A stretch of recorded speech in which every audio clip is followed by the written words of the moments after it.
নমস্কাৰ বন্ধুসকল ইতিমধ্যে আপোনালোকে গম পাইছে ৰেগুলাৰ ডিপাৰ্টমেণ্টত ইতিমধ্যে বহুত কেইটা জব ওলাইছে আপোনালোকে এপ্লাই কৰিব পাৰিব তো আপোনালোকে এইটো জবৰ কাৰণে কি লাগিব কোৱালিফিকেশ্যন কিমান লাগিব এজ লিমিট কিমান স্যালাৰি কিমান এপ্লিকেশ্যন ফিজ কিমান গুটিখিনি তথ্য আপোনালোকে এইটো ভিডিঅ'ৰ যোগেদি আপোনালোকে পাই যাব লগত আপোনালোকে কেনেকৈ এপ্লাই কৰিব লাইভ আপোনালোকক মই দেখুৱাম তো সম্পূৰ্ণ ভিডিঅ' এইটোত হ'ব সব সম্পূৰ্ণ ভিডিঅ'টো আপোনালোকে চাব তেতিয়া আপোনালোকে বুজিব পাৰিব কি পোষ্ট আহিছে কি পোষ্টৰ কাৰণে এলিজিবিলিটি কিমান কোৱালিফিকেশ্যন কিমান সকলো তথ্য মই এইটো ভিডিঅ'ৰ যোগেদি আপোনালোকক জনাম তো ইয়াত আপোনালোকে দেখা পাইছে আৰপিএফ ৰিক্ৰুটমেণ্ট 2024 4660টা sub inspector and constable vacancy ঠিক আছে 4660টা সাব ইন্সপেক্টৰ এণ্ড কনষ্টেবলৰ ভেকেন্সি ওলাইছে আপোনালোকে ইয়াৰ কাৰণে আপোনালোকে আবেদন কৰিব পাৰিব সো বন্ধুসকল ভিডিঅ'টো আৰম্ভ কৰাৰ আগতে মই আপোনালোকক এটা কথা কওঁ আপোনালোকে যদি প্ৰত্যেক দিনে জবৰ আপডেট আপোনালোকৰ মোবাইলত পাব বিচাৰে আমাৰ এইটো job career job portal online.in ৰ যোনটো অফিচিয়েল যোনটো WhatsApp চেনেল আৰু গ্ৰুপ আছে ভিডিঅ' ডিসক্ৰিপচনত আপোনালোকে পাই ল'ব আপোনালোকে তাতে গৈ WhatsApp চেনেলটো ফলো কৰি ল'ব আৰু গ্ৰুপটো জয়েন কৰি ল'ব যিয়ে জব আহক প্ৰাইভেট হওক বা চৰকাৰী হওক আপোনালোকৰ মোবাইলতে প্ৰত্যেক দিনা নটিফিকেশন পাই থাকিব ঠিক আছে প্ৰত্যেক দিনা আমি আপডেট দি থাকো লগতে এইটো ওয়েবসাইটৰ লিংকটো আপোনালোকে ভিডিঅ' ডিসক্ৰিপচনত পাব আৰু এইটো ওয়েবসাইটত আপোনালোকে আহি পাৰ ডে আপোনালোকে জব চেক আউট কৰিব পাৰিব লগতে এপ্লাই কৰিব পাৰিব So বন্ধুসকল ইয়াতে আপোনালোকে দেখাব RPF recruitment 2024 is under process to recruit for 4660 constable and SI vacancy and online application form is available till 14th May 2024 ঠিক আছে তো এটো জবৰ কাৰণে অলৰেডি ডেট আছে 14 মে এটো ডেট 14 মে আগলৈকে আপোনালোকে এপ্লাই কৰিব লাগিব কি তথ্য লাগিব আপোনালোকক সবিশেষ মই জনাম ইয়াতে আপোনালোকে First of all, মই overview আপোনালোকক অলপমান আপোনালোকক কৈ দিও RPF recruitment ইয়াতে দিয়া আছে Regular Protection Force RPF that means Regular Protection Force post name RPF Constable ইয়াতে total vacancy আছে 4660 টা 4208 টা constable আৰু 452 টা আছে SI ঠিক আছে 4208 টা আছে constable কাৰণে আৰু 452 টা আছে SI পোষ্টৰ কাৰণে ঠিক আছে সো এডভাৰ্টাইজমেন্ট নম্বৰ এটো হয় Category reason to government job, central government job.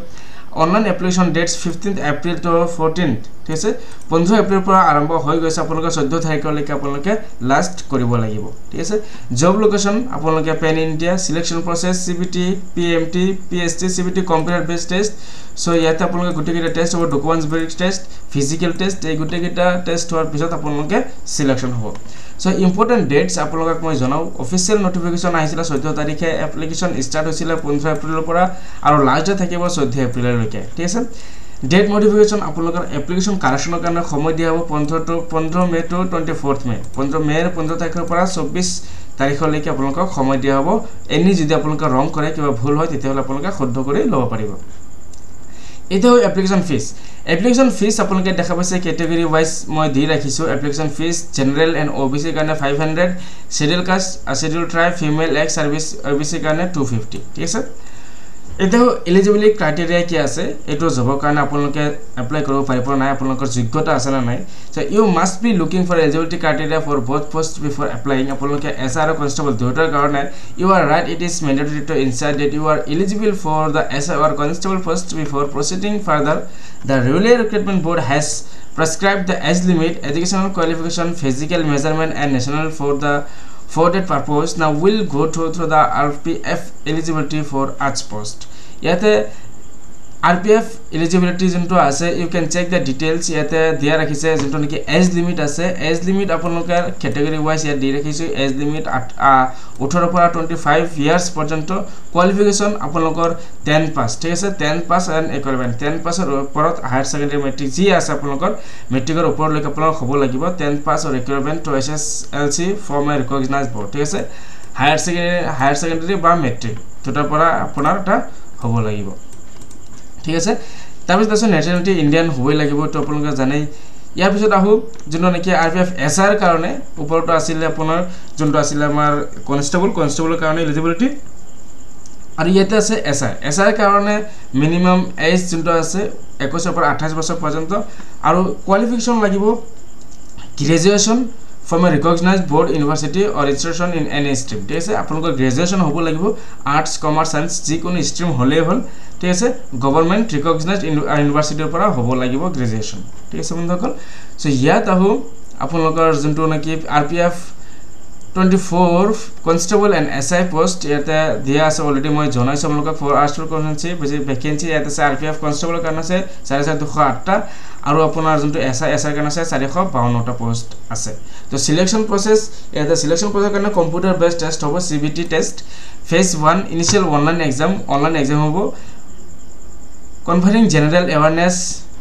Online exam যেটো হ'ব general awareness arithmetic general intelligence and reasoning এর উপৰত হ'ব ইয়াৰ ভিতৰত আছে physical efficiency test PET and physical measurement test PMT phase 2 qualified candidate from CBT ঠিক আছে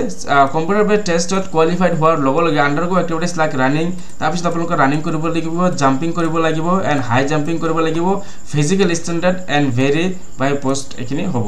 তাৰপিছত স্টেট আছে ডকুমেন্টস ভেৰিফিকেশন তাৰপিছত আছে মেডিকেল এক্সামিনেশন এট লাষ্ট আপোনালোকৰ মেডিকেল টেষ্ট হ'ব তাৰপিছত আপোনালোকক সিলেকশন কৰা হ'ব এটা আপোনালোকে এপ্লাই কেনেকৈ কৰিব সো এপ্লাই কৰোতে আপোনালোকে লাষ্টত আপোনালোকে এট লিংক দি দিছো ইয়াতে অফিচিয়েল নোটিফিকেশন আপোনালোকে ইয়াৰ পৰা ডাউনলোড কৰিব পাৰিব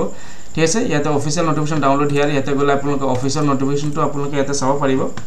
ঠিক আছে আৰু যদি আপোনালোকে অনলাইন এপ্লাই কৰিব বিচাৰে আপোনালোকে ইয়াতে দেখাব online application registration link click হিয়াৰত আপোনালোকে ক্লিক কৰি দিব ক্লিক কৰি দিয়াৰ লগে ইয়াৰ যোনটো অফিচিয়েল লিংক আছে লিংকটো এটা খোল খাই যাব এনেকা ইয়াতে খোল খাই যোৱাৰ লগে ফাৰ্স্ট অফ অল আপোনালোকে ইয়াৰ যোনটো ড্যাশবোৰ্ড আপোনালোকে এনেকুৱা দেখা পাব ঠিক আছে এনেকুৱা দেখা পাব ইয়াতে আপোনালোকে দেখা পাব দুটা পোষ্টৰ কাৰণে ইয়াতে লাষ্ট ডেট দিয়া আছে 14 তাৰিখ তো ইয়াতে আপোনালোকে ওপৰত চাব এপ্লাই নাও আপোনালোকে ক্ৰিয়েট একাউন্ট আপোনালোকৰ যদি অলৰেডি একাউন্ট আছে তেতিয়াহ'লে তলটোত ক্লিক কৰিব আৰু যদি একাউন্ট নাই তেতিয়াহ'লে আপোনালোকে ক্ৰিয়েট এন একাউন্টত ক্লিক কৰিব সো ক্ৰিয়েট এন একাউন্টত ক্লিক কৰাৰ লগে আপোনালোকে এনেকা ফৰ্ম খোল খাই যাব তো গোটেই ফৰ্মখন ফিল আপ কৰিব আৰু প্ৰিভিউ এপ্লিকেশন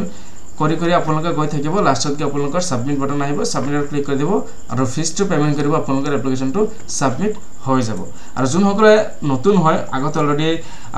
কৰা আছে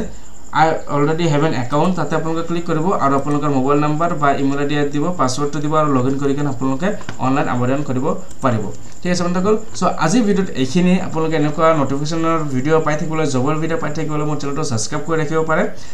আৰু এইটো কেৰিয়াৰ জব পোৰ্টাল online.in যোনটো জবস ওয়েবসাইট আছে এই ওয়েবসাইটৰ লিংকটো ভিডিও ডেসক্ৰিপচনত দিয়া আছে আপোনালোকে এতে গৈ চেক আউট কৰিব পাৰে যিকোনো নতুন জবৰ কাৰণে আপোনালোকে এইটো ওয়েবসাইট ভিজিট কৰিব পাৰে আৰু এইটো ওয়েবসাইটৰ যোগেদি আপোনালোকে যিকোনো জবৰ কাৰণে আপোনালোকে আবেদন কৰিব পাৰিব